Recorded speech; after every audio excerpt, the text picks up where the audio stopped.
अस्सलाम वालेकुम नाजरीन, मैं हूं नवीद शहजाद बरिया और आप देख रहे हैं 94 न्यूज़। नाजरीन, इस वक्त मैं फालिया से कुठियाला जो रोड है उस पर मौजूद हूं। ये 15 किलोमीटर रोड है, लेकिन इस पर कहीं भी जो है मुनासिब हालत इसकी नहीं है। गाड़ी जो है रोड से बमुश्किल गुजरती है और ये 15-20 मिनट का जो सफ़र है ये तकरीबन 1 घंटे में गुजरता है।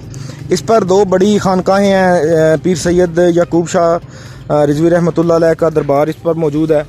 और यहाँ से थोड़ा सा आगे जाएं 8-10 किलोमीटर तो वहाँ पर मियाँ साहब जो हैं कद्दर शरीफ वाले डेरा मियाँ साहब वो मौजूद है। लेकिन अरसा दराज से इस रोड की तरफ किसी का कोई ध्यान नहीं है।